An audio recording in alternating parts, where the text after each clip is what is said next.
किसने असल कार करू यही तो गवर्नमेंट से लग रही सारा भेज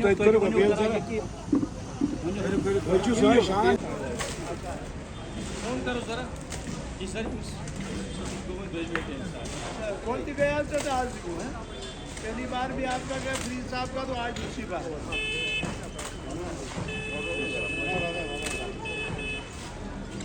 क्या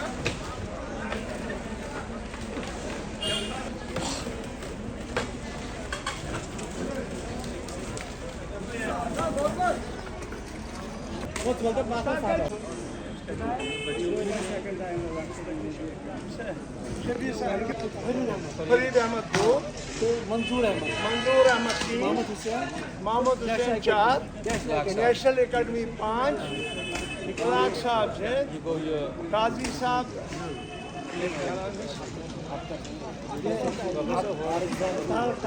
तारक साहब रियाज साहब 7 इम्तियाज साहब 8 बिलाल साहब 9 तारक हुसैन 10 तो इसी लाइन में गए। उसके अलावा ये दुकान जो उनमें मलबा पर गए वो अलग है, इनके जो गए वो अलग है, गाड़ियाँ जो गई वो अलग है और मोटरसाइकिल वगैरह स्कूटर वगैरह अलग है। जिन दुकानों में मलबा पर गए वो अलग है।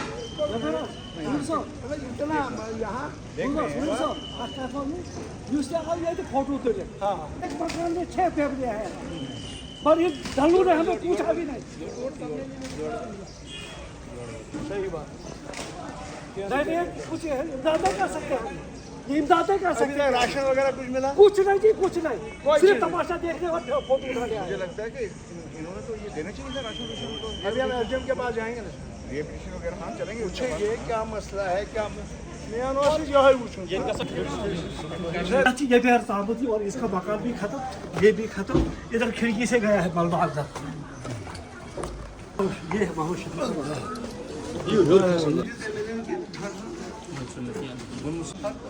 लड़का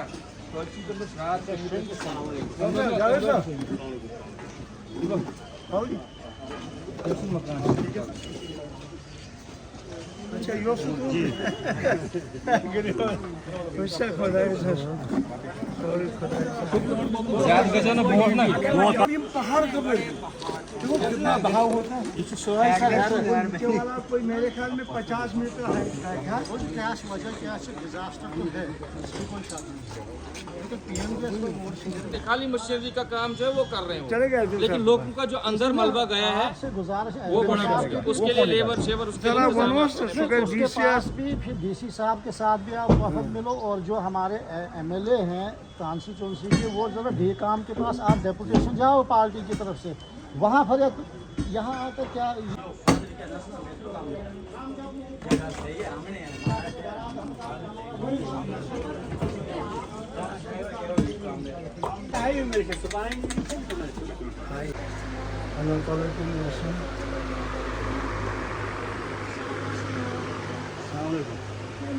किमन गवे पांडा वरी है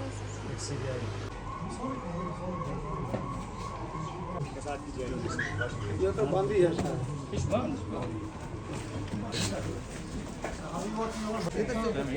मुझे पता चल गया क्या क्या हुआ है। आप लैब करना सर क्या लैब इशू में काशिफ रियाज सोबन लड़का ये क्या है सर यो एक मिनट छोड़िए नहीं मार तो सारे और अंदर से ले लो एक ये शिमो बड़ अंदर से ले लो मसेब के साथ रात दो विकास के लिए नहीं पे फोन वोन चुका ये किस पर का इच्छा है यानी ये वैसे ना फुटबॉल के ऐसे जाए अच्छा वाला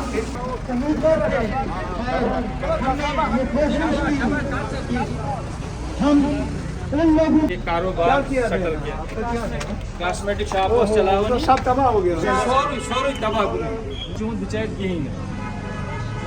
तो कॉस्मेटिक दुकान का हाल है कॉस्मेटिक नहीं रेंट पे थी ये इम्तियाज का मकान इम्तियाज कौन को पानी नहीं जा रहा है। तो इस नाले को कोई साफ भी कर रहे हैं, लोग खुद लगे हैं, खुद अपने मजदूर लगे हैं उनको साफ करने। मेरी गुजारिश है खास करके डीसी साहब से, वो अपने MLA जो है यहाँ पे, MP जो यहाँ के हैं, उनको चाहिए करोड़ों रुपये यहाँ दे ताकि उसके ये मलबा साफ करें और ये हर घर को 10-10 लाख रुपया दिया जाना चाहिए। देखिए 10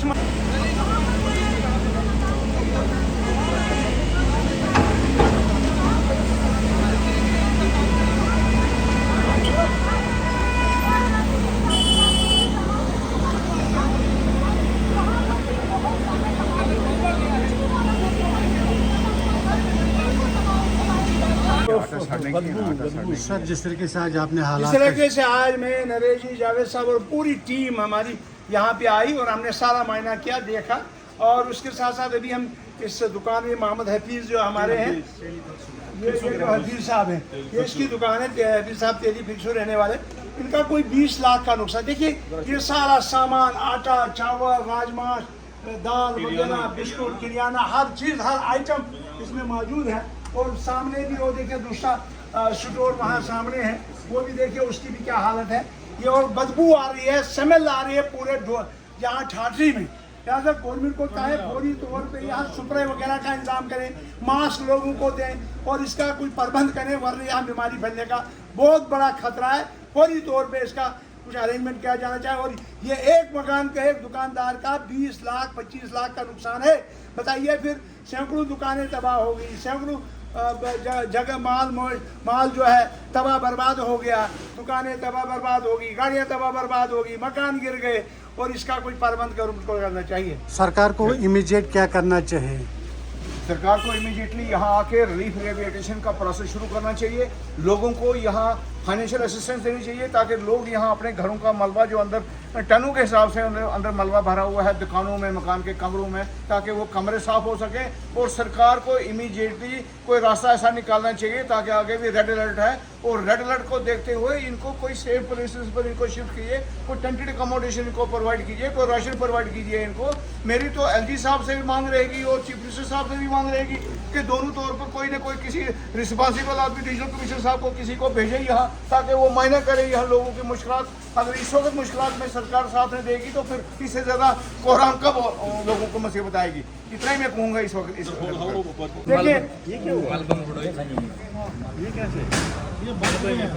अब्दुल हमीद साहब उसी रात को मलबा आने की वजह से पत्थर आए और ये जख्मी हो गए, ये मलबे में बह गए।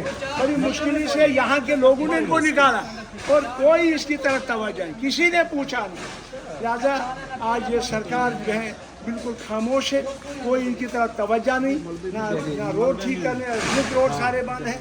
और देखिए इनकी हालत देखिए क्या है। बड़ा अफसोस है हमें इस सरकार जो बिल्कुल गूंगी बहरी सरकार खामोश बैठी हुई है। इनकी पोजीशन को देखा तो निहायत अफसोस हुआ कि इनके लिए भी कोई इन्होंने फाइनेंशियल इमदाद यहाँ नहीं दी गई है। मगर मैं साथ में ये कहूँगा कि अभी मुझे हाल ही में पता लगा कि सजाद साहब, टिटू साहब भी यहाँ टूर करके गए, देख के गए हैं और उन्होंने भी कुछ फाइनेंशियल असिस्टेंस यहाँ अनाउंस किया है। हम उनका शुक्रिया धन्यवाद पब्लिक की तरफ से करते हैं कि उन्होंने कुछ पैसे यहाँ दिए हुए हैं। मगर हमारी गुजारिश उनसे और होगी कि इस चिनाब वैली को अभी हाल ही में पार्लियामेंट का सेशन लगने वाला है, 20 जुलाई से लगने वाला है। खासकर इस एरिए का, जिस एरिए में इतना नुकसान हुआ, इतना डिजास्टर हुआ है, कम से कम पार्लियामेंट में ये मामला उठना चाहिए और यहाँ के लिए कोई पैकेज, वहाँ इतना प्रेशर बिल्टअप करना चाहिए सबने मिलकर कि यहाँ के लिए कोई पैकेज वो उनके जरिए यहाँ उनकी वसात से यहाँ कोई अनाउंस किया जाए ताकि लोगों को राहत मिले। आज 6 दिन हो गए हैं, 5 दिन हो गए हैं, लोगों को एक पैसा तक नहीं उन्होंने दिया, कोई राशन नहीं दी, कोई टेंटेड अकोमोडेशन नहीं दी। तो क्या सरकार कर रही है, क्या एडमिनिस्ट्रेशन कर रही है यहाँ? मुझे दुख से कहना पड़ रहा है यहाँ लोग